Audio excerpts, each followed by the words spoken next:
Okay, we are live, and it does not look like anybody's in the chat as of yet.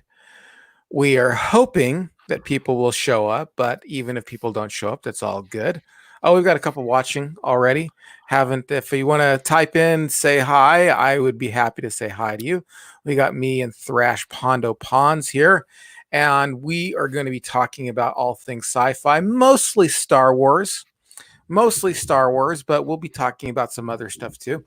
Um, well, the reason why I wanted to do this live and kind of open it up to discussion with the people who are going to be in the chat is I've done Star Wars a few different times. One of the very first ones I ever did for this channel was just me on a monologue on how much Star Wars meant to me and changed my life.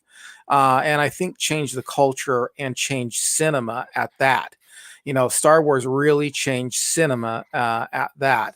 And we do have someone here already. Oh, Tracy Myers. Hi, guys. Hi, Tracy. So glad you could join us. Friend of the cartel. Talking about all things sci-fi and mostly Star Wars. I was just saying that, one of the things that I did at the very first was when I first started this channel was to talk about Star Wars because it was so impactful for me. I was 4 years old when A New Hope came out. How old were you when it came out? I was 10. In fact, I think I went on my 10th birthday to see it. Oh, But really? Yes, I was born in 67. I turned 10 in 77. You were 10, and here we have Georgia Eris. Cheers. Hi, guys. Hey, Georgia. Glad you could be joining us. Type in anything that you want to know about Star Wars or any questions you want to ask us about Star Wars. Braidwood Inn. Hi, I don't know a lot about Star Wars, but good to be here. It's always good to have you. Yeah, for sure, Justin. And we're going to have you on the live chat real soon in a couple weeks talking about our episode we just did about Three's Company, whenever you can make it, that is. I know you're a pretty busy guy. But so you were 10 when it came out. So let's work backwards for just a minute then. So how old were you when Return of the Jedi came out? That would have been 83, 16? Give or take. It would have been 16. So I was 10, I believe 9 or 10 when it came out. Now, did you like the Ewoks or did you hate the Ewoks? I thought they somehow tainted the entire franchise. Right. In fact, in the original story arc, they were supposed to go back to Chewbacca's homeworld and fight Wookiees. Right. And what happened was, with the advent of the Care Bear and other cute-related kids phenomenon that were huge in the 80s, Lucas decided he wanted to cash in at the last minute. Instead of being big Sasquatch creatures, they became cute little cuddly teddy bears that were also very lethal. And yeah, it ruined it for me. Now, I was young at the time, and so I it didn't bug me as much. Like I said, I was 10, 9 or 10. And but now they do. Like that's the worst movie for me. I thought everything up to the Care Bears are good. But what's interesting, and here we actually have Tracy Rothmeyer's made a comment. Pressure, you and I are the same age, but you look much younger than I do, Tracy.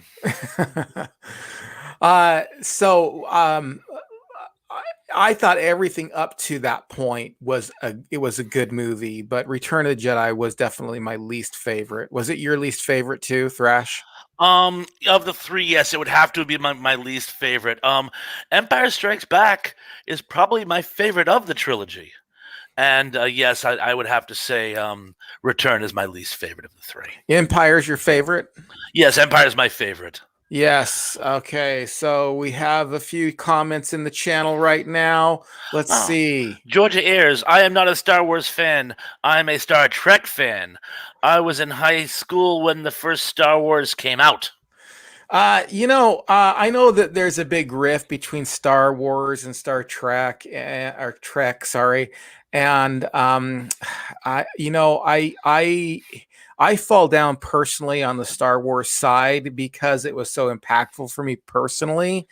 As I get older, I understand the draw of Star Trek more. So you got to remember, I was like 4 years old when it came out, and and then I was like, 7 when Empire came out, and then 10. So it was real impactful for me, and it was one of the reasons why I got it so heavily into martial arts, was because I was just really trying to emulate, what a Jedi is. That's kind of what I wanted to do, was emulate what a Jedi is.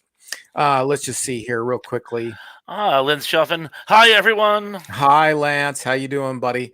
Let's see. So that's why for me, I slightly lean more that way. But as far as overall movies are concerned, it's 50-50 split. I mean, so for me, when I was little and Star Trek came out, I didn't enjoy it because it was too grown up for me. I mean, and even at 10, even at 10 years old, to watch the old Star Trek thing it was a little too grown up for me. It was a little too serious for me. Although I did watch it on occasion, but the Star Wars had more of the adventure aspect for me as a kid. And so that kind of, what affects you as a kid, you kind of go through, it carries into your adult years. However, I do have to say, given the totality of everything Star Wars has done, and given the totality of everything Star Trek has done, it's 50-50. I mean, I enjoy both of them equally, and I dislike both of them equally. So I don't, there's as much about Star Trek I like and dislike as there is about Star Wars that I like and dislike. We could do a whole show on Star Wars versus Star Trek. We sure could. We should get that one. And it's funny because there is a rift between the two fan bases.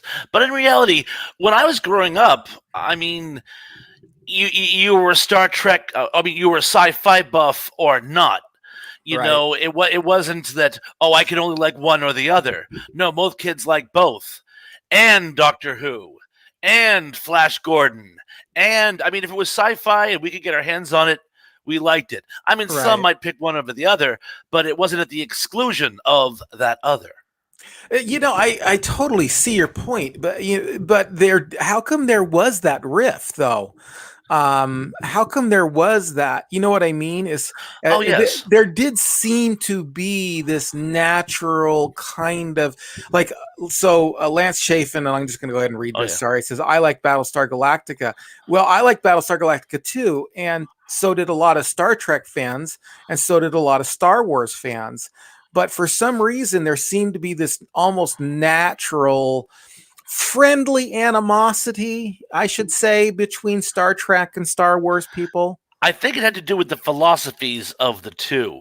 Were you Prime Directive or were you the Force? Yeah. Now, both were entities for good, but let's face facts. Star Trek, they're a military organization. They're a natural extension of the U.S. Navy, really, just through a number of incarnations. So you have that on one side, whereas in Star Wars, it's a religion. So it's almost a separation of church and state in some ways. So are you a gung-ho American truth, justice, and the American way, you would be more interested in Star Trek. Whereas if you're a sci-fi, I don't want to say a sci-fi hippie, but if you're a sci-fi spiritualist, you would gravitate more towards Star Wars. So I think it has more to do with the personality type of the fan than the actual genre itself, if that makes sense. Yeah, I think it does.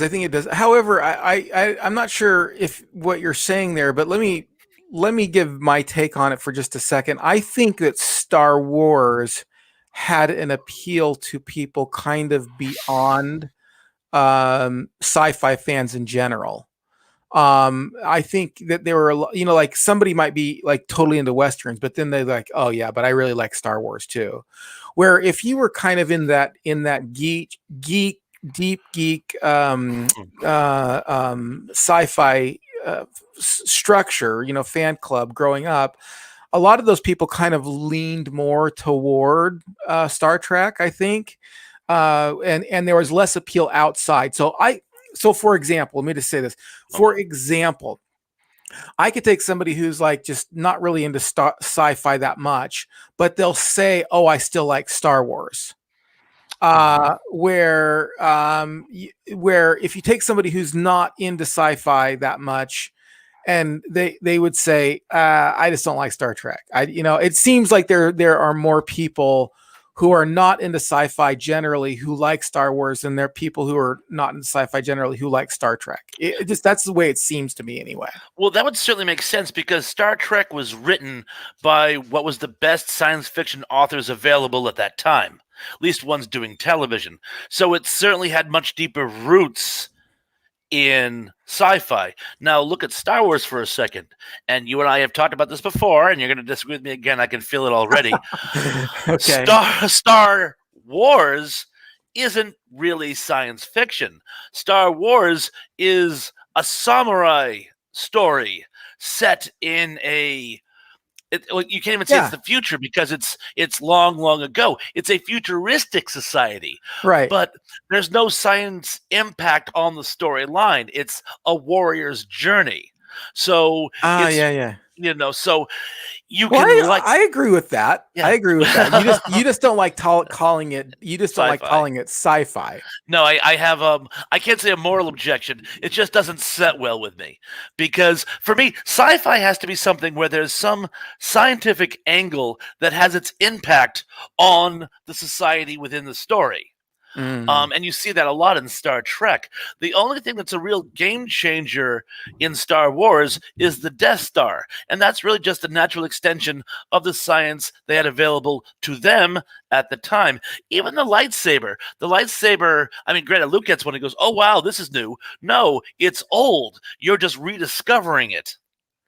Lightsabers were a lost art in his world, not a new innovation. Yeah, well, I mean, I can't agree. Look, I can't disagree with you if you define it that way. Like if you define, if I say science fiction is defined by futuristic shows where everybody wears shoes, then I'm excluding by definition. You know what I mean? Yes. And so I can't argue with you because it's like by that definition you're absolutely correct. I say that to my wife all the time. I say, you're right. In a situation where you control the variables, you're right. And she hates it when I say that. But yes, I suppose my definition of sci-fi does straitjacket the conversation. But on the other hand, is there anything I also agree with your assessment, though. I agree with your assessment that yes, it is a samurai's journey, basically. I mean, I agree with that assessment, and there's less. I mean, like you said, Star Trek is really just Earth, in the future. So of course, tech stuff is not going to be old. It's going to be all kind of new for them, as new for us, for us. Let's see here. We got some comments here. I should hope. I'm going to change the thumbnail on this to Star Trek versus Star Wars, and let's see if we get more. We get like a greater replay back here. Kadigo 1992. Hello. Hi. Says, have you guys seen the new anime anthology on Disney Plus? I haven't. I have not seen the new anime anthology on Disney. Look, I have to be honest. I have not stayed so connected to Star Wars. We lost Thrash Pondo. I have not stayed so connected to Star Wars that I've stuck with it. And let me give you a real brief rundown too. For me, for Star Wars, loved A New Hope, loved Empire even more, liked a whole lot Return of the Jedi, and I liked the prequels. I liked the prequels, didn't love them. I didn't hate them like the other people hated them. I liked them, but I didn't love them like I loved the originals. But the new ones, I liked Solo, and I liked what was the other one? Solo and Rogue One. I liked those quite a bit, but I hated Force Awakens, Rise of Skywalker, and so I just haven't really. I have not been as connected as a fan over these new ones. So What about some other good stuff? What did you want to add to this whole flame? We can pour gas on this flame here about the differences between sci-fi and Star Trek. I think it actually makes people like the show more. Have controversy. Well, there was so much controversy around the original Star Wars.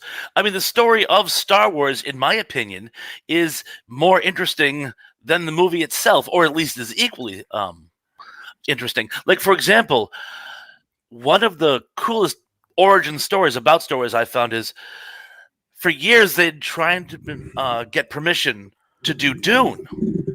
And either they couldn't get permission or they had it, but they couldn't put it together, or it was just one disaster after another.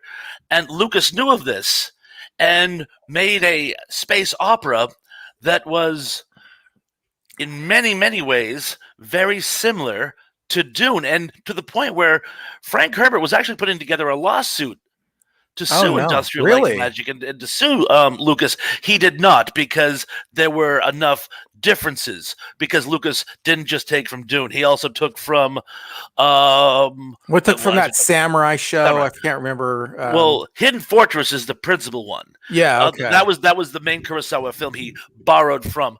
But there was also a Japanese animated cartoon, speaking of anime, one from the 70s. In America, it was not called Battle of the Planets. It was called, in Japan, it was called Space Battle Cruiser Yamato. Oh, okay. And they actually used the hull of the Yamato to create an interplanetary ship, which is where Lucas got the idea of capital ships that looked like World War II capital ships. And there were dogfights and whatnot. But Lucas borrowed from many sources. In fact, that was Cameron's biggest mistake when James Cameron started out, is that he would steal from one source. And Lucas is like, no, you borrow from many sources and have an homage. And Star Wars really was an homage. But think about it. In fact, I mentioned this on my content channel.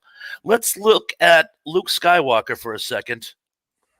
And I've already gone off the rails. We'll look at Anakin Skywalker for a second. Thank you very much. And Paul Atreides.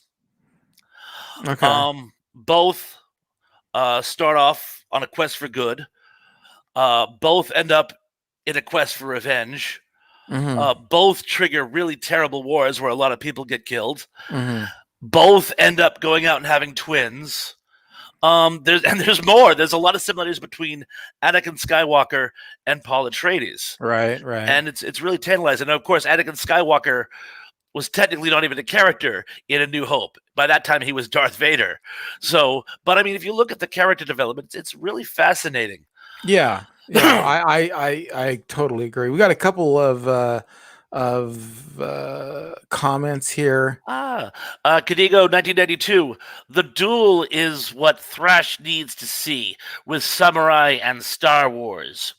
The duel. I'm assuming he does not mean the Steven Spielberg movie. I'm assuming it's a Japanese film. Sounds good. I'll check it out. Yeah. Kadigo 1992 again. I have not seen the last three. Neither have I. You haven't seen them? It's a waste of time. I've kind of checked out. Look, I don't know if you've seen The Mandalorian. The Mandalorian's awesome and it's worthy to be watched. But as far as those last three films, Solo was fantastic. Do not listen to the critics. Solo was fantastic. I loved it. I thought it was great. And Rogue One was great, but the Rise of Skywalker ones, they are like the worst. They are the worst. Anyway, but the Mandalorian's really good. And actually, before I get to this next one from Justin Braidwood, or Justin Aylett, who my accent like called Justin Braidwood. Yes. There was a short-lived animated series called on Cartoon Network that was 5 minutes long, and then they extended it to a half an hour, and there was 2 seasons, and I forgot the name of it, but it was fantastic. It was really good. It was animated, and it was more done in the tradition. It wasn't the Attack of the Clones animated ones, but it was gosh, I can't remember. It was really super. It was really super Japanese looking, anime looking, and they originally aired as 5-minute segments on Cartoon Network, and they put them all together. Then the next season was half-hour segments, and it equals about a 2-hour show. And you watch them back to back, and it is well worth your watching if you like that. Braidwood in. Do you guys think the acting quality was better in the old movies or the new ones? I don't even have an opinion. I mean, I think. Well, I like the actors in the new ones, or in the old ones, and in the new ones, I think it's here and there. So better than the old ones for sure. Better in the old ones. What about you? Well, again, I haven't seen the new ones, so I'll go with the old ones. Oh well, yeah, but you've seen. Did you not see Phantom Menace? Oh, are you talking about the two trilogies? Yeah. Yes, the acting was far better in the original trilogy than in the second trilogy. Right. I thought they so phoned it in with what is to be referred to as 1, 2, and 3. I mean, for crying out loud, they got not Leslie, Liam Neeson. Liam, thank you, Liam. They got Liam Neeson, and he looked bored out of his mind the entire film. The only actor I felt who really put his effort in was the guy. His name eludes me for the moment, but the guy playing Darth Maul. Ray Park. It was a great part. He was great with that weapon, and I thought he gave it an intensity that put everyone else to shame. And the kid that got to play the young Anakin Skywalker, the less said about him, the better. So I will definitely give it to the original trilogy. Although one shout out, Christopher Lee, you were always good. Yeah. R.I.P. Mr. Lee. Yeah. R.I.P. I got to agree. R.I.P. Christopher Lee. Oh, Dan Staten. He's blowing off wrestling to come talk to us. Thank you. What's up, brother? Solo was okay, but I wouldn't say great. I really liked it. I actually really liked it. I thought it was really funny. I thought the story was good.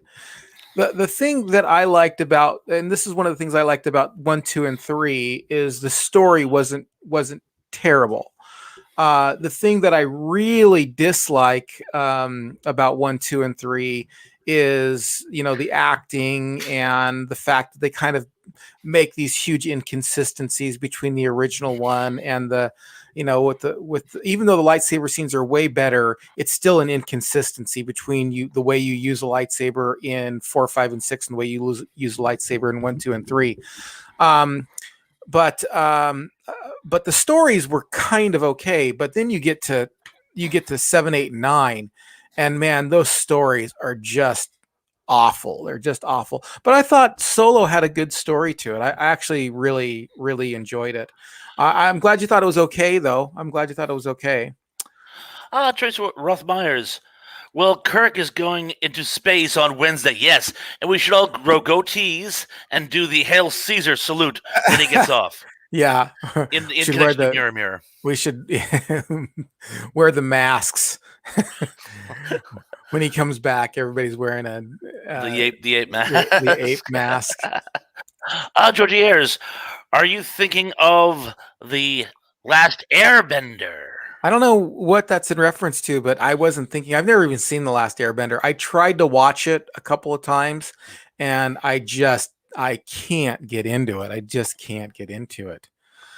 Oh, one thing I had to say about the second trilogy, and it's possibly the greatest lost opportunity Lucas had. Mm-hmm. Like, apparently Lucas had always wanted to do a battle that had two forces where neither one of them were human. He says he borrowed that idea from a Flash Gordon story arc. I always thought he borrowed it from Wizards. Those of you who've seen Wizards, I talk about it all the time. It's a Ralph Bakshi film where basically it's set in the distant, distant future, and it's a post-apocalyptic setting, and there are two wizards, one good, one evil. The good wizard uses very sort of Gaia-related forces, elves, dwarves, magic, good magic, and the other one uses black magic, demons specifically, but then he gets a secret weapon. He unearths a cache of old World War II technology and propaganda. And the climactic battle is the forces of good, the dwarves and the elves, versus an army of demons and mutant Nazis, and it's intense. And in the end of episode 1, where he had the Gungan fighting the droids, he could have actually had something like that, and he blew it. Yeah. That was one of the worst parts of episode 1 was episode 1 out of 1, 2, and 3 is the worst one. And that was one of the worst parts was because it just looked like a cartoon between it was just, it was just, and of course the Jar Jar Binks. Now I really have a hard time saying anything bad about Jar Jar Binks because the actor who kind of played him wanted to commit suicide because everybody hated his character so bad. And if you hear him, it's really bad. He wasn't his suffered. fault. He was playing a role. I know. It wasn't. And he's got a thing on YouTube where he says, I played Jar Jar Binks and I almost killed myself. You look it up.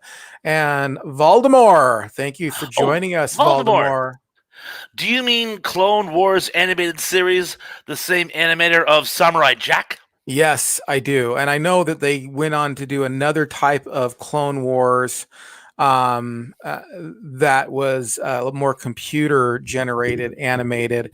And I didn't care. I didn't watch. I should say I didn't even watch that one. I didn't watch Rebels, but that one right there that you're talking about, Voldemort, was really good. It was actually a really good animated series, and I think it filled in the gap between episode 2 and episode 3 rather nicely. Thrash Pondo, are you still with us?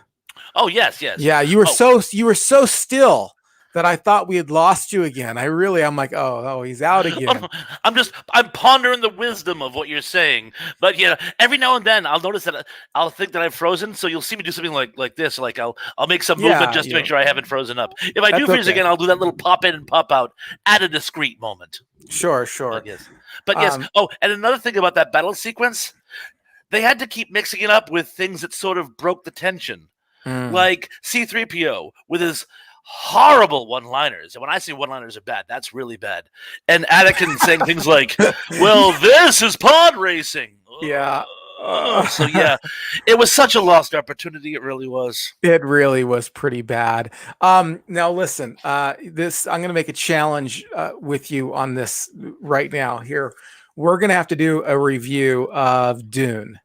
We're going to have to do a total review. Okay. So we might even extend this episode out. We're going to do a total review. And this is what I want you to do. And you let me know when it's done, because I'm going to have to take on this responsibility myself. We're going to watch the original series. We're going to reread the book as much as we can. We are going to watch the television series. And then we're going to watch the new Dune one. It's out on the 22nd. And let's do a total review. Do you think we can get it done by the 22nd? Or 23rd? Let's do it. Let's do a challenge. Let's do a total Dune review where we talk about the book, the original movie, the sci-fi episodes you can get on YouTube, by the way. And then let's watch the new movie, and then let's plan for as soon as possible after the movie's released. Just Dune, not the Children of Dune or Dune Messiah, just the original, correct? Because Sci-Fi Channel did 2 separate. Just do the original Dune. Just the original Dune. In light of the fact, I'm so excited for this new Dune movie to come out. I can't even tell you how excited I am. And is it true that Paul Atreides had Duncan promoted because he was sick of people calling him Private Idaho? You're living in your own. Sorry. Oh man. Well, let's talk about some other. Well, look. I mean, we brought up Star Trek, so let's talk about Star Trek for a minute. That's another great sci-fi. But for me, Star Trek's I mean, it's a whole thing, and there's good and bad in it. There's some of the movies were some of the worst movies. Star Trek 1 was one of my least favorite movies that there was. But Persis Kambata couldn't save it, and she was awesome. I don't know. Are those words? I didn't. Persis Kambata. She was the bald chick. We'll go with that. Oh yeah. Okay. 1, yeah. Right. All right. I remember her. She was in Nighthawks. She was in Phoenix the Warrior. She was in that really stupid movie that I'm always making fun of, the one that killed Michael Beck's career. Megaforce. I almost said Delta Force. Megaforce. She was in that. Megaforce. Yeah. Right. Mhm. Right. What else did you love or hate about Star Trek? Series or film? Any of it. Either. Any of it. Yeah. Well, to be honest, one of the things that I always loved about the TV show, the original TV show with William Shatner, is even though it was the continuing adventures of Captain Kirk, it was just fleshed out so well by the rest of the main cast, by the recurring cast, by guest stars. There was one of my favorite episodes. You remember from Battlestar Galactica, the guy who played Baltar, John Kalikos? Yeah. Right. Yeah. He plays a Klingon in one episode. It's the one where they go to that planet Organa, and it looks like they're like a medieval technological level, but in fact they're close to like the Q level. Mm-hmm. And John Kalikos is the commander of the Klingons that takes over. Just you had so many people. They were going in and they were doing what was basically wagon train set in space, and they were having so much fun with it. I mean, and I just thought it really just kind of blended and really worked well together. And again, you had some of the greats of science fiction writing scripts for it. There was a collection of books based on the animated series written by Alan Dean Forrester. Harlan Ellison did City on the Edge of Forever, one of my favorite episodes. Many, many others. So again, it was true science fiction, but one that I know you said you thought it was a little adult for you. I was a few years older, and to me, it seemed what science fiction should be. Yeah. Not kiddie stuff. It seemed like a viable. It was just less action. I mean, that's all there was to it. There's just it was more cerebral, more a lot of dialogue and with some good action thrown in there. And Star Wars is really, an action show in space, like kind of like you were saying, a samurai action show in space. Let's see. We've got some chat here. Let's get to it here. Oh, Trithros Myers. Star Trek 2 was my fave. See, I didn't know if you meant Star Trek or Star Wars. Oh yeah, Star Trek. Yeah. ST, Star Trek. And that's an ongoing cliche. The even-numbered Star Trek films are good. Right. The odd-numbered ones, not so much. Well, I remember Tracy a while back saying that she liked the odd-numbered ones too. Some people do. So I remember that, Tracy. Did you say that on Dave's show? I think maybe you did. I can't remember. You said someone did. Someone did. I think it was Tracy, as I recall. You said other than one, I like the odd number ones too. But two, yeah, that kind of is a classic one. Two was amazing. In fact, I was just watching it earlier with in fact, Tracy, when I did that whole bit about how you will always be our friend, that was a loose adaptation of Spock. I am and will always be your friend. Yes. Live long and prosper. Wait a second. Live you got it. Live long and prosper. Can you not do that? I'll do it this hand. There we go. All right. Okay. George Ayers. I agree. Star Trek the movie is a major sticker. Yeah. Thrush, how do you feel about Star Trek the anime? I never even seen it, but yes, she's asking you. I think he's referring to I'm sorry. I keep saying he. I think she's referring to the short-lived animated series back in the 70s. Yeah. That was when Alan Dean Foster did a collection of books based on the episodes. I thought those were great. Some of them I actually include as canon. And some of them certainly should have been. But in fact, I was just watching a few not too long ago. I thought they were excellent, particularly for Saturday morning cartoons. All right. Okay. Let's hear this one out here. Harlan Ellison was our next door neighbor and one of my dad's friends. That is cool squared. That's cool squared. And then she also says even numbered. Yeah, I get you. Except for me, I did like 3. Did like Star. Yeah, I did. I liked Genesis. I thought it was good. Klingon bastard! You killed my son! You. Klingon bastard. You do that really well, actually. You do it really well. Practice. It was so Uh, melodramatic. I did like Christopher Lloyd though as the Klingon commander. I yeah. thought he was amazing as the Klingon commander. I thought, well, I saw, so when again, I was young when it came out. And Yeah, so yeah. my filters for, what's good and what's bad is considerably lower. So I think I was like 11 or, maybe even 10 when it came out. So So I was gonna say because I think I was like 17.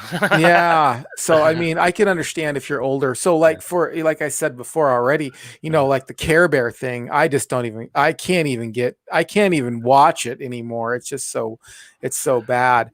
But when I was a kid, I was like, Ewoks, of course they took down the Empire. Like that's just the way it is. Okay, we got to go on to something else here because and I'm gonna let you. I want to hear your answer to this as well. But as far as movies of that era of 70s, 80s, and 90s, movies, let's just say movies for right now, that were sci-fi but not, or Space Odyssey. Of course, I'm going to include Space Odyssey. I know Space Odyssey is not technically sci-fi according to you, but that really just went, you pushed your buttons. It was really awesome. For me, that was The Last Starfighter. I thought The Last Starfighter was a great show. That was 80s. You said 70s. 70s, 80s, 90s. Oh, 70s. Okay, yeah. All right, now with you. Continue.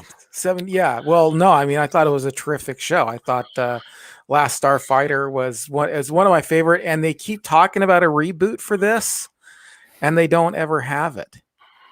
I don't know what the deal is. What did you think of Last Starfighter?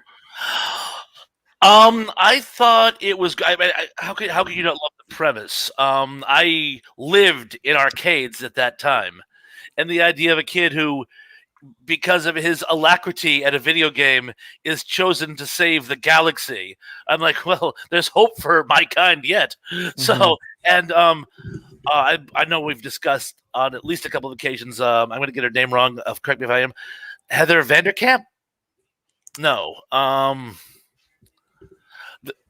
The girl from the girl. She was in. I know. Yeah, I know who you're talking about. Yeah, but I don't. Oh, is that her name? I don't know her name. No. I'm not 100%. She was also in Night of the Comet. Oh yeah. Same Night of the girl. Comet is one of the best shows ever. Speaking of sci-fi films that I thought were off the hook in the 70s and 80s. Yeah. But she was great in it, and I had a crush on her. She was great in it. So, yeah, I mean, no, I enjoyed it. But I suppose at the time, though, I was more into heavy science fiction. I would have probably gone with the Alien franchise. Alien and later Aliens. You put those two together, and they make one super movie in my book. They kind of went off the rails with number 3. Some people like number 3, and that's great for them. But Alien and Aliens, I think, are science fiction, American science fiction at its best. Well, let's see some of these comments here. Braidwood Inn. Flight to the Navigator was a favorite of mine. Yeah, as was mine. That I put that in the friendly alien category. Mac and Me, Flight of the Navigator, Explorers, and E.T. All friendly alien shows. Actually, Batteries not included. Top 5. Batteries not included. Yeah, I was going to do a top 5 one time, like one of those shorter videos. Friendly kid-friendly alien shows is what I was going to call it. Top 5 kid-friendly alien shows. That's how I was able to rattle those off so quickly.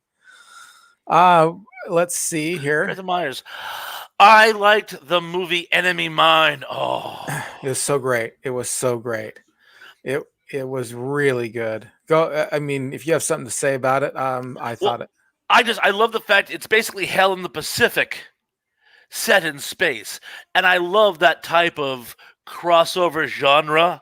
for Mhm. want of a better term, type of movie. Like Soylent Green. I always loved Soylent Green because it wasn't so much sci-fi as police procedural in a Mhm. post-apocalyptic setting. But yeah, Enemy Mine I thought was a great film on multi levels, and Louis Gossett Jr. was just amazing Yeah, as he the did the track. I mean, I don't get me wrong, yeah. I mean, I thought both actors were very, very good, but I right. just thought Louis Gossett Jr. He should have gotten an Academy Award nomination for that part, in my opinion. I think so. I mean, he did a great job. That's one of the shows that I actually watched quite a bit because it was on HBO all the time. Oh So yeah, we had HBO, and Tank, I've mentioned before, Tank kept coming on, and so did Enemy Mine. It was one of my favorite. John John Collins. Collins. Hello, John Collins. How you been, lad? Hey brother. Hello. I was having trouble typing and streaming on my TV, so I'm here. I've been here. I apologize. No worries, John. You were always with us in spirit. No, no need to apologize, my friend John. I'm glad you're able to make comments. And so, Star Trek, Star Wars, what's your favorite? You let me know in the chat section. We're changing the whole format of this. I'm gonna upload I'm gonna say Star Trek versus Star Wars plus other stuff. Other, third choices of your own. Georgia Ayer says, I love Enemy Mind. E.T. was good. E.T. was good. E.T. was kind of a classic, heartwarming film. I remember E.T. was the first movie that I ever actually cried at. Yeah, I remember being 9 when it came out, and I remember crying in the theater and wondering why I was crying. And I went to see it with the family friends, and I was raised, I tell everybody, for the most part, for the exception of a few years here, I was raised by a single mom. And so I had extended families that I, lived with from time to time, like brothers and sisters and stuff. And me and this dad of this family went in to see ET, and the mother and the sisters went in to see Annie. And I'm coming out crying, and they're asking me why I'm crying. The girls that were like my sisters, they're like, "Why are you crying?" Like, because I am. I don't know why I'm crying. I have an ET question. I'm going to throw this out to all of you because there's no wrong answer, and I'm sure someone out there has some really good opinions on this. Do you remember the scene in ET where the mom's on the phone and she's lamenting to somebody? I can't remember why. I haven't seen the movie in many years. Yeah. It's been a And while. now, of course, their phone is tapped, and there's a man in silhouette listening in.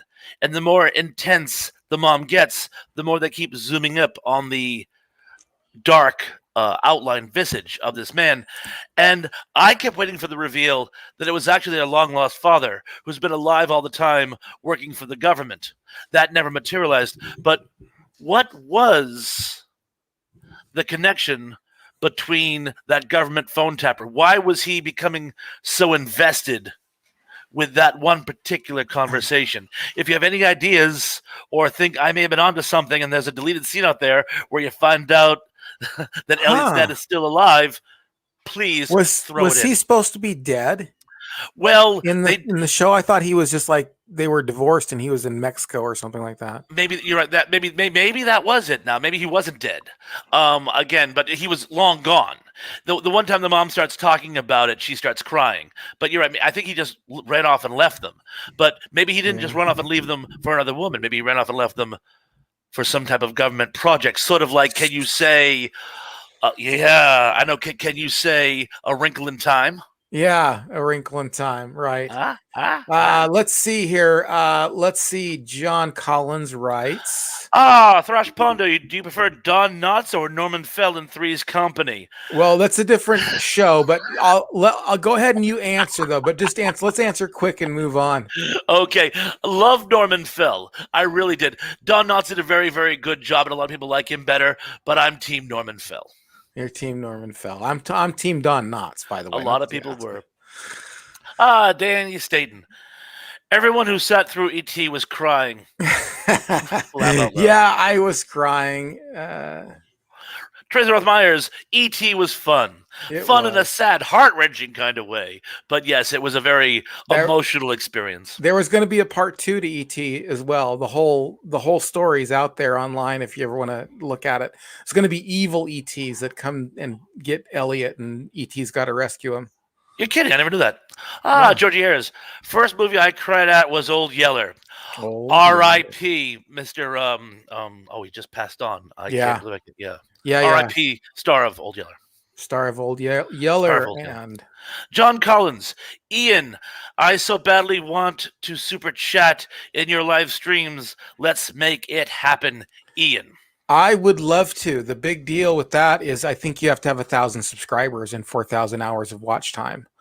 So it's not up to me. If it were up to me, I would definitely, love that to happen. But it's getting, I'm up to 310 the last time I looked. So that's pretty good. And they are going to start doing community pages after 500. But write to YouTube and say, hey, you should. I've actually written to YouTube and say, hey, look, I would rather do something rather than nothing. Even if I've only got 300 subscribers, I think that's worthy of it. They changed it a long time ago. They changed it. They used to be you could apply for AdSense and all that stuff right away. But they wanted to make sure that you were a creator, you were a creator at YouTube. And so they decided to raise the bar. And I just feel like they raised the bar too high. I mean, 1,000 subscribers is actually pretty hard to get. And then 4,000 hours of watch time is hard. So like our good friend, Pat McCormick right now has 1,000 subscribers, but he doesn't have anywhere near 4,000 hours of watch time.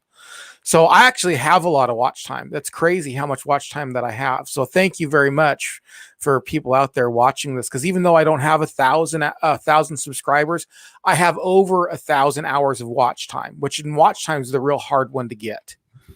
Everyone says that. He says, oh, watch time is going to be real hard to get. So I'm already a quarter of the way there on the watch time. So cool. So thanks, but yeah, write to YouTube. Say, hey, let's get lower, people that don't have as many subscribers monetized. Like 60. Oh wait, sorry, I hit that wrong. I got to go down more.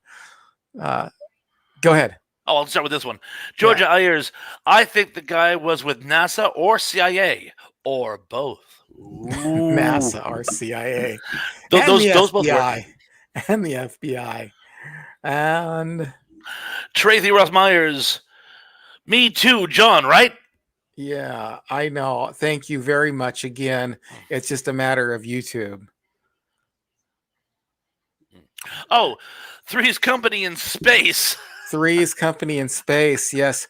Let me tell you something. There is a Louis L'Amour book that I read a long time ago that I thought it would be great if they adapted it to a space novel. And it was basically about a wagon train going west in the Old West, and going to California, and they get attacked by Indians and our Native Americans. Don't want to be indigenous land dwelling people. And hey, look, I'm actually a significant portion Native American, so I'm good. I can say Indians. I can say it. Okay. So, but there's a kid who, like a young boy, and this little girl who follows him everywhere, and he's like sick of her. Don't follow me. Don't follow me. Anyway, they go down to get water, and while they go down to get water, their family gets slaughtered. And he comes back, and he's got this little girl, and he's got to trek back to California with this little girl and try to make it. And I thought, wouldn't that be awesome if that was a space odyssey? Like these space people are like going to some planet, and then the kid's like out on it. Like the mother says, oh, go to this planet and pick up some supplies. And he takes his, the little sister stows away, and then like a whole space raider battalion comes in and slaughters the family while he's like on a almost a deserted planet, just picking up a couple of items.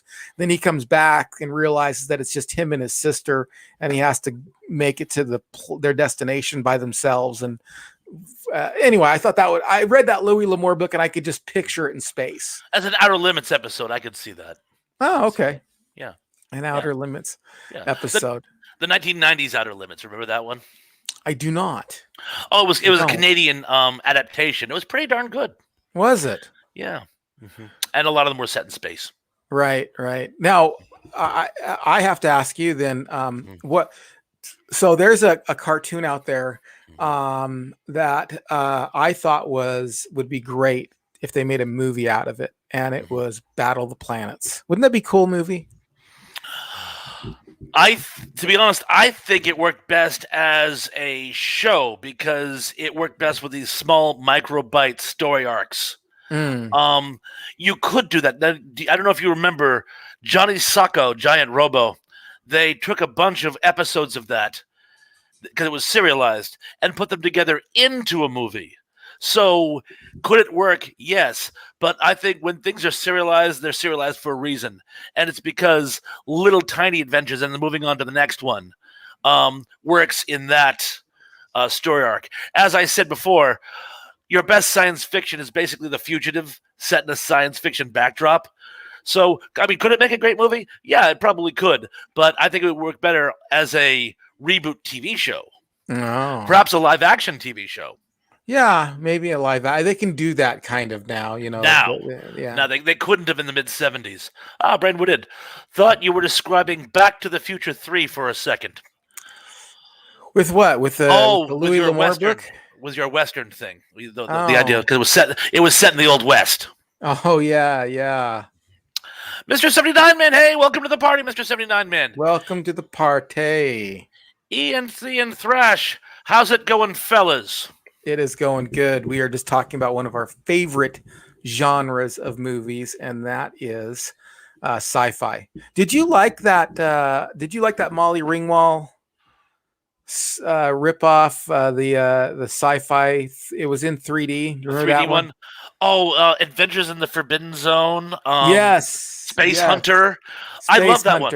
Yeah, I love that one. I'm not sure why I loved it, but I loved it. I just thought, I mean, there was a lot of action. It had a very cyberpunk sort of heavy metal magazine feel to it. I loved heavy metal magazine when I was a kid. Right. And I thought it was great. I loved how all the technology was worn and broken and repurposed, and it just had a great flavor to it. I like that sort of very worn, weary sci-fi feel to it. So yeah, I liked it a lot. Yeah, it was good.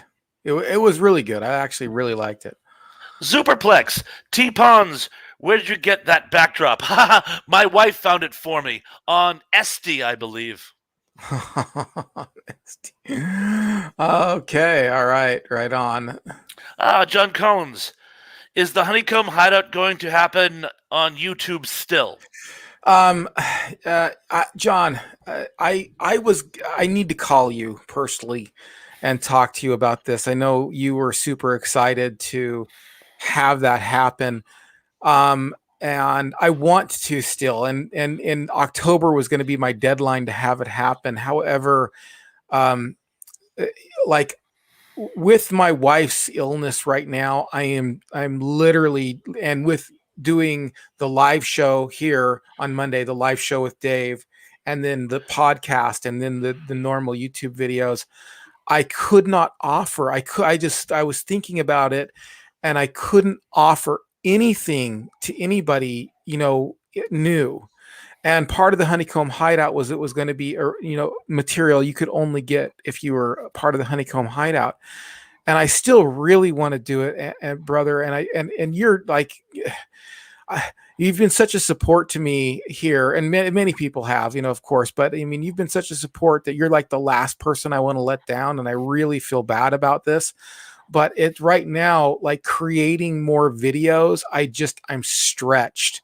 It's just not in my time budget to be able to do it, to be able to do, the part-time pastoring I'm doing, dealing with my wife's illness right now, because she has to go to the doctors, a couple times a week and stuff like that. And then plus all the videos I'm already doing, and then holding down another job. I'm at the end. So I hate disappointing you, and I've been thinking about you, and I've been wanting to call you and tell you about it, and talk to you about it personally. And I hate to do this over the show here and break the news to everybody, but at this point, I just have to put the Honeycomb Hideout on hiatus until there's just more time.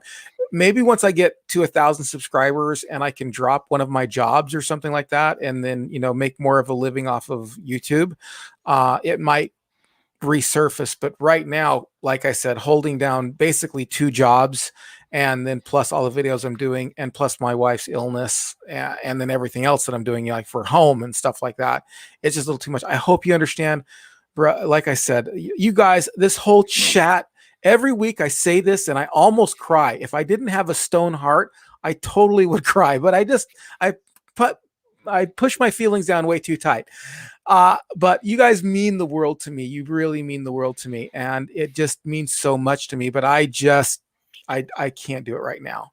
Yeah, you you Thrash. I mean, heck, you're invaluable to me. Seriously. I mean, it's been so great to have you come alongside and help me out on this channel and make these conversations happen. So I hope you understand. Give me a call if you would like to call, maybe on Thursday or something like that. Okay. So that's a sidebar issue. Let's get back to the Honeycomb Hideout. Mr. Saveman, sorry, let's get past the Honeycomb Hideout. I'm getting tongue-tied here. Mr. 79 Man, like button is hit. Yo, and thank you, Mr. 79. Thank you. And yeah, don't forget to share. Teresios Myers, I love the original, the best, The Outer Limits. Do not adjust your TV. Were you an Outer Limits fan, or were you a Twilight Zone fan? Now you can be both, definitely. That we're talking science fiction television greatness, and I don't think either side could really have anything negative to say about the other. Yeah. I've never met a Twilight Zone fan who went when you mentioned Outer Limits, and I've certainly never seen an Outer Limits fan say anything negative about Rod Serling. So I believe you can be both. If I did have to pick one, I'll answer your question because I hate people who sidestep questions. If I had to pick, I would have to give it to the Twilight Zone. But again, the Outer Limits was just outstanding. Yeah. And that's one of those things you don't have to necessarily go between the two. So as far as now we talked about Star Trek, and let me get one more in here. Let's get this one here. John Collins, Thrash Pondo, thanks for the shout out in your video. You're quite welcome. He asked why I always said how I will read questions in no particular order and then always give them from 10 to 1. It's a little shtick I do. I say no particular order and then give them in a particular order. It's just something I think that's cute. Oh, yeah. And Tracy my boyish charm. Tracy Roth Myers. Hey, Ian, I am so sorry if you need anything. PM me. I definitely will. We've got a lot of support. You supporting us here at Retro Serial, that really means the world to me. Keep showing up here. Keep sharing my videos. All that stuff is really good. Superplex, Mr. 79 Man surviving. Can't say it's great having to deal with an aged parent needing assisted care. I get it. Yeah, when you're in that kind of situation, I understand. You understand, and I understand. Okay. Let's see. Let's go through some of these. Sure. Oh, the Daily Dan blog. I gave a shout out to him in one of my videos too. Yes. Take your time on that Honeycomb Hideout. We got plenty of time. Yeah, we do. Thank you very much. Thank you very much, Danny Staten. And the Daily Dan blog. You're going to find that Bigfoot one of these days. I know you are. Oh, but by the way, Dan, what's the difference between Bigfoot and a mother-in-law?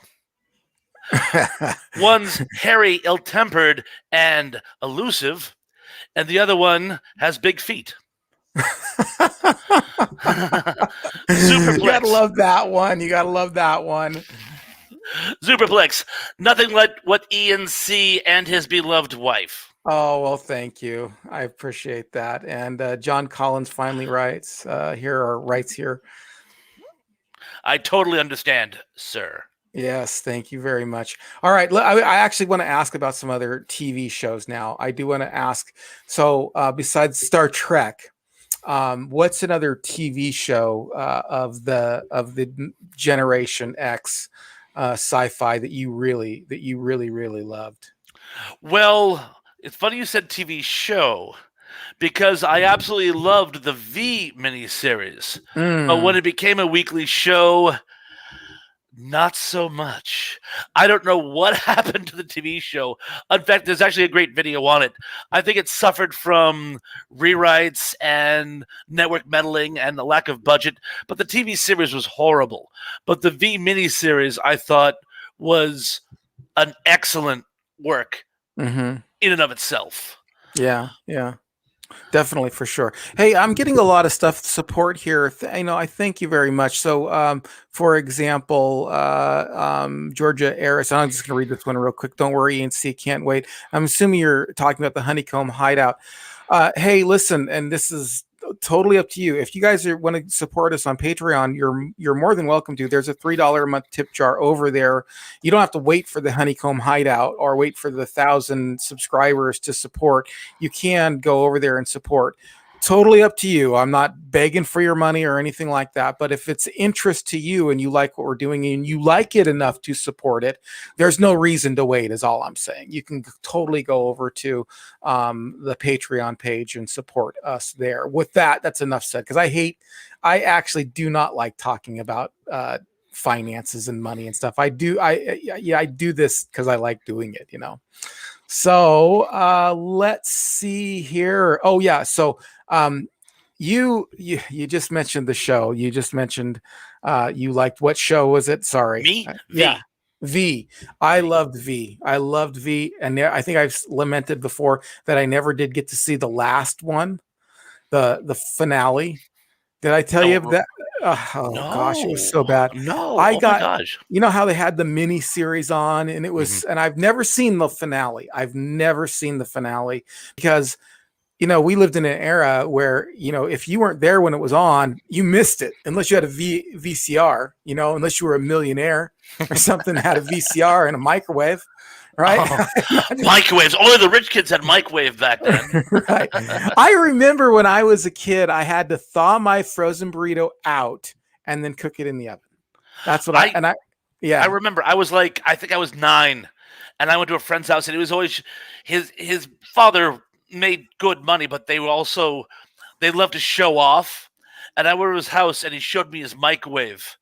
And I'm like, you lucky. Oh, I got a microwave. He was the first kid I met. I was like 9 years old. First kid I met who had a microwave. Right, and right. His father probably couldn't afford it, but they had to show off, so they went out and bought a microwave. I loved the microwaves. They were so fun. We were late for everything. VCRs, we were late for everything. But speaking of which, I missed the last episode of V, the big finale. And I was so mad. I think I got grounded or something, and I had to go to my room for the evening, and I was not able to finish it. And everybody at school was talking about it the next day. The girl with the tongue when landed the ship and all that stuff. And I'm like, just shut up. But I wanted to hear about it because I couldn't go back and watch it. There was there were such thing as spoilers for movies, but if you weren't there when it was on TV, you didn't get to see it. That's all there is to it. So I loved V. Battlestar Galactica, one of my all-time favorite television shows.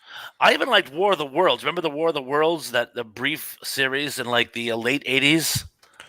No, I don't remember that one. It had its charm. The premise is that the movie War of the Worlds from the 50s was an event, and we fought the Martians off, and that was that.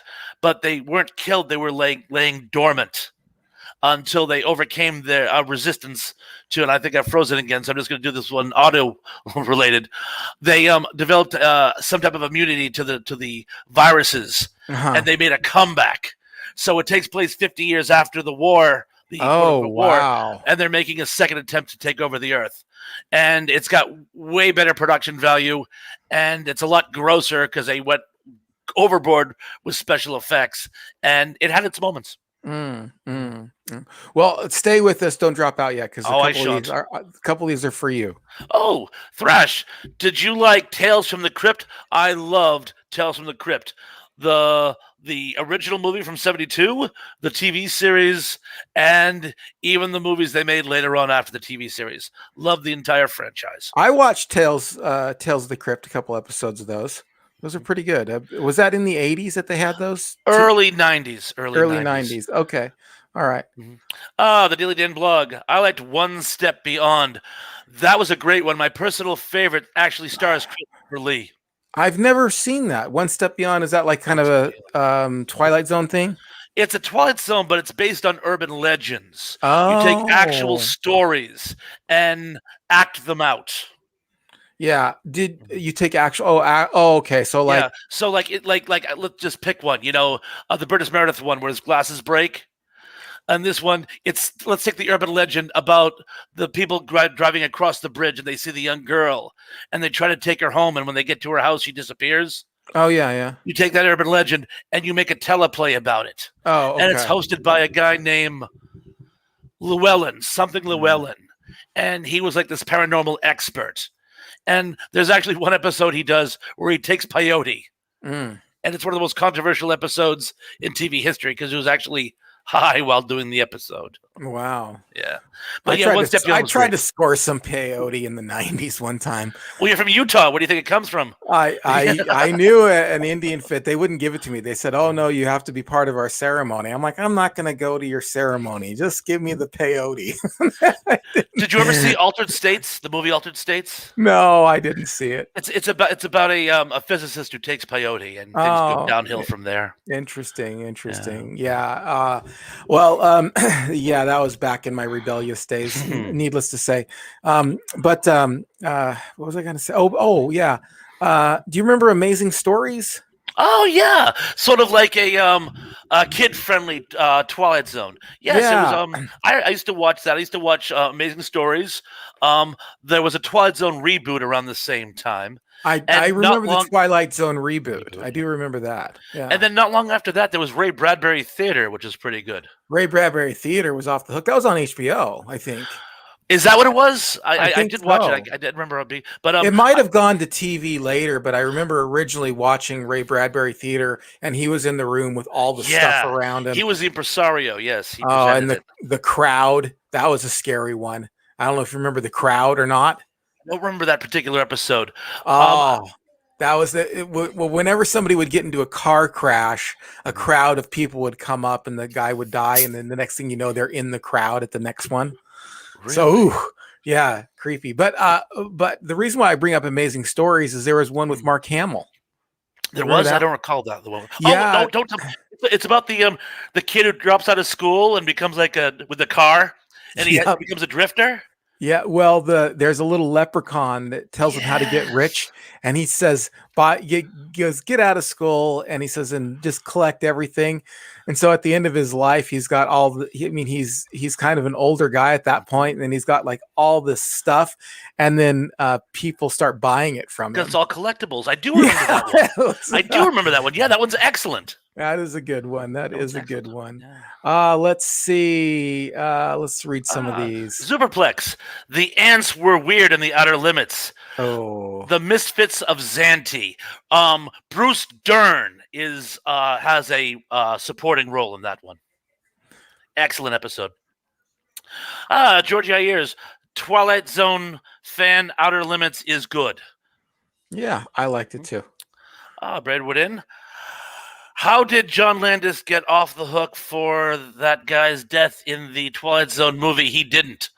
I guess you'd say he received a firm slap on the wrist. He had a good lawyer, and the studio took the hit for most of it, but they actually changed the laws as the result. That was a landmark case. So as a result of that one episode, there would be much more accountability from that point forward. I'm going to skip ahead here. We're getting close on time. We're Mhm. actually over an hour, but that's okay. I'll stick around. I mean, I love doing this, so I'll stick around for a little while longer. Tracy Rothmeyers wants to ask about Doctor Who. wasn't personally I wasn't a huge fan of Doctor Who, and it wasn't. So I have to say that this is on me. Okay, I recognize that this is a me situation. And I don't mean me like when you're breaking up with somebody and say it's me, it's not you. But Mhm. really, I've never even watched an entire episode. Really? Not Yeah, one episode? not one whole episode. No kidding. Yeah, I was what one could call a Whovian at one point, yeah, particularly the Tom Baker years. Tom Baker was my favorite Doctor. yeah. Mm. Ooh, Mr. 79 Man, Sliders, Sliders. Yes, loved Sliders was great. Sliders. That was one of the ones I referred to as basically The Fugitive with a sci-fi backdrop. Well, I thought of it was like Stargate. SG-1. All the whole SG-1 things were great. Oh yes, yeah. SG-1s were really good, and Ooh, Superflex. Ian C. and T. Pons. Did you guys notice any similarity between the Alfred Hitchcock Hour and the Twilight Zone? You first. I've only seen a couple of the Alfred Hitchcock hours, so I don't really remember them too well, and I was pretty young. And I may have even been in reruns when it came out. But yeah, I mean, I'm sure there were. They're just strange stories, right? Well, certainly, and yeah, and they were a lot of them were Hitchcock stories. Some of them weren't, but yeah, they were suspense thrillers. Really, of course, Twilight Zone also had a lot of suspense in it, and of course, there was usually some type of ironic ending. They both love to use irony at the end. Mm, The only real difference I would say is, again, Hitchcock more of your psychological thriller, whereas opposed Twilight Zone was generally speaking sci-fi horror, with one notable exception. One of my favorite episodes, one called Special Delivery, which is about a kid who grows mushrooms in his basement only to find out the mushrooms are a mind controlling fungus which takes over their human host. It's excellent. If you can find it on YouTube, check it out. Special Delivery. And that was an Alfred Hitchcock Hour right, episode.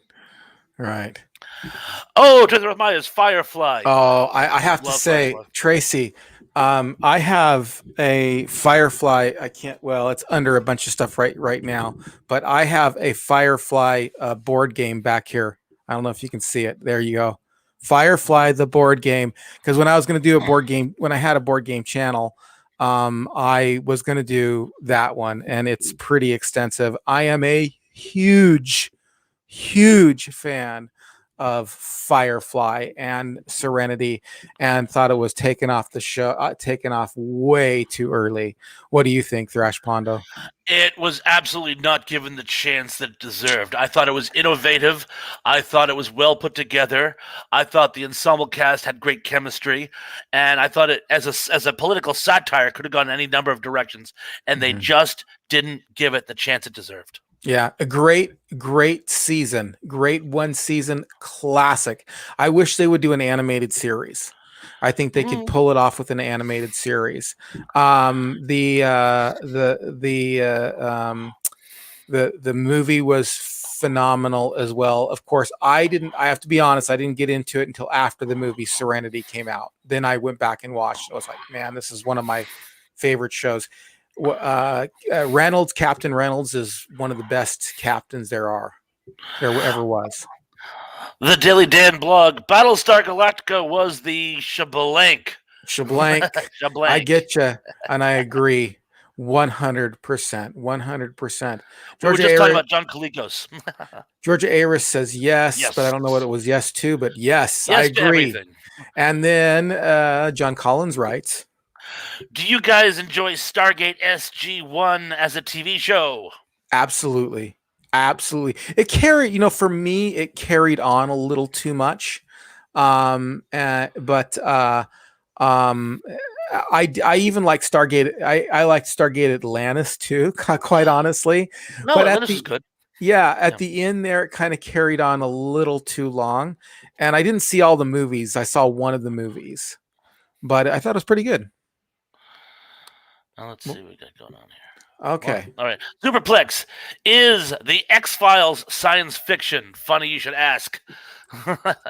Go ahead. I mean, yeah. Yes, it is. We remember we were doing some retrospects on X-Files a while ago. Yes. It's anthology science fiction. Okay. Yes. One of my favorite shows. Loved it. I too. Used to watch it with my wife. I probably dropped out halfway through the second to last season. And I have not seen the newest season. They did a mini series, and I haven't seen that. I've seen both movies, but I haven't seen the newest season. I should get in there and rewatch that again. I mean, we were going to do that, we're going to rewatch it, but there's only so much time you can do things, so I can't do that. Oh, we did cover it. Oh, Mr. Sarvadiman, at Briarwood Inn, money is what comes to mind. R.I.P. Vic Morrow. I guess I didn't understand that one. That was from the Twilight Zone episode. Vic Morrow was the actor who was killed in the helicopter crash during the Twilight Zone movie. Oh, yeah. Okay. And he had 2 small children with him. And John Landis received a slap on the wrist because, well, there was some shenanigans. Daryl Johnston, the X-Files, when they ran into Andy and Barney. And, who were they? I forgot who they were. Yes, I'm racking my brains. I don't know. Were they 2 of the lone gunmen, maybe? Maybe. They even had their own spin-off series for a couple seasons it ran, I believe. Yeah. Okay. They were actually in the first season. I didn't realize that. I thought they came in later, but no, they were actually in the first season. Yes. Oh, hey, we got Rich. You got to read a couple of these here. Okay. From people who came in late. I can actually wear my glasses now because I'm frozen, so you can't see the glare on my glasses. Retro Crunch. Lots of great sci-fi reboots and revivals coming. I believe that means lots. Babylon 5, Quantum Leap, Battlestar Galactica, and Buck Rogers. I would look forward to any and all of those. Yeah, for sure. And then Flick Snacks and Knickknacks. Oh, hey, Flicks. Derek, how you doing, buddy? Wanted to have him on, so.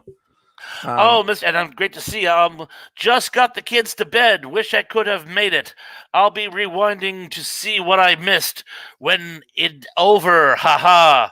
Someday you'll be able to make it. We're looking forward to it. And I'm looking forward to making it on your program too one of these days. Sorry I couldn't make for the last one. I watched that last one and it was phenomenal. And I really feel bad that I was not able to make it. I was so jealous watching you and and Samurai and then the I forgot the name of the other guy. I'm sorry, but I watched that thing and I was just like, man, I wish I could have been there. So we'll get to it. Let's see. Superplex. Didn't they make a movie out of Firefly? Yes, that was Serenity, correct? Serenity, yes. And I think we're kind of at the end here, of course, he says. Mr. Flick Snacks and Knickknack says, 2 of the best YouTubers out there, man. Keep it going, haha. Praise from Caesar. Yes. Mr. Flicks, you're doing some amazing, amazing stuff on your channel. So I want to thank you very much for the kudos. Yeah, and go over and check his channel out. It is great. Definitely. Oh, John Collins, I can't wait for the sub-channel book versus movie. Yes. I think I'm going to get 10 of them in. And again, that's one of those things too, that that's another time consuming thing. But as long as we're already doing book versus movie, I might after 10, because I can't do a book versus movie every week. Cause I just don't even read, even when I'm listening to books, I don't read that fast. So, but I think that it just deserves its own channel. And I think that with the fact that we can kind of explore beyond Gen X, because right now with the book versus movie, because this is a retro channel, either the book or the movie had to come out during 70s, 80s, 90s kind of thing. But if it has its own channel, then we can just go anywhere. We could do Lord of the Rings. We can do, well, you wanted to do I Am Legend, I'm sure, is what you wanted to do. So I think once we get 10, what I'll do is I'll just strip those videos out and well, they'll still be available on Retro and put them over there. And then we'll do it. And by the way, just to let everybody know, we are going to be doing a book versus movie this Thursday. Thrash Pondo and I are going to be doing it this Thursday, and it's just going to be the podcast. So it'll be available on YouTube probably in the next couple of days, but after Thursday. But it's not going to be a live Q&A, but it will be up, and we're going to be doing The Way of the Peaceful Warrior. So I don't know if you've seen that movie or not. By the way, Flick Snacks and Knickknacks, Peaceful Warrior, the movie, was going to be one of my choices when I was going to be on your show about underrated action movies. Although it's a little weak on action, but it's still kind of a martial arts movie, like a philosophical martial arts movie that I think should have got more love than it did. Anything to say, Thrash? Oh, you were kind of in midstream. I didn't want to interrupt, but no, that's okay. Yes, I could do these book versus movies all day, and we have plenty of material. One thing that we, of course, have been spotlighting mostly the GenX ones. Yes. Perhaps if it became a sub channel, we could go a little bit further back, perhaps, and do maybe retro, like War of the Worlds. Oh, that'd be great. Yeah, but once it's its own separate channel. But again, this week I am really looking forward to The Way of the Peaceful Warrior. And then we'll have to think of one after that. I'm thinking maybe First Blood or something like that. That could work. That could work. Yeah, again, but as soon as we get to 10 of those, I'll tell you what. As soon as we get to 10 of those, and the sky is a little clear, we'll do it. We'll make it its own channel, and then we can just do whatever we want, and I'll make it available on both channels. All right. Well, guys, it's been great, and I just again, from the bottom of my heart, want to thank you for supporting us here. Please go to Thrash Pondo Pons' channel too and subscribe over there as well. And you guys mean the world to me, seriously. And before you go, please, everybody, maybe that Growing Pains video, because it's only 10 minutes long, and I'm working on one. I was mid filming 5 things you didn't know about Mr. Belvedere. Okay, so that one's coming out next. It's going to be one of those shorter 10-minute video, YouTube length videos. But take a video of mine. Take a video of mine out there, and do me a favor, share it on your favorite social media.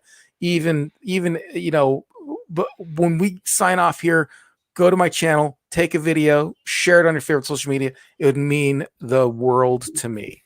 Thrash, you have any final words? Just that this has been so much fun. I'm sorry I froze tonight, but we've gotten used to it. At least my volume is better. Brand new set of headphones, folks, with a new mic, so my audio fantastic. Is much better. Oh, one thing I just want to remind everybody of: my content channel has the exact same name, but it's the one with content. So if you go to my channel and there's nothing to watch, you're at the wrong one. I have 2 channels, but they both have the same name. Long story. But if you want to subscribe, please make sure you subscribe to the one that actually has material on it. So otherwise you won't have much to watch, I'm afraid. Right. Okay, everyone. Hey, let me just say, I every week this is just so amazing. I love chatting with you guys, and I will, God willing, we're going to do it again next week. I have a couple of ideas I'm kicking around. We need to get the Three's Company one done as well, but I actually might have I might do another music one. Actually, I might do kind of a grunge versus metal kind of a thing, or an alt rock versus metal. So I'm getting some echo there, so we'll call it a good. I just got the notification about the show. I'm turning it off. Sorry. That's okay. All right. Hey, everyone, take care, and we will talk to you again real soon. Folks, be good, be careful. Take care.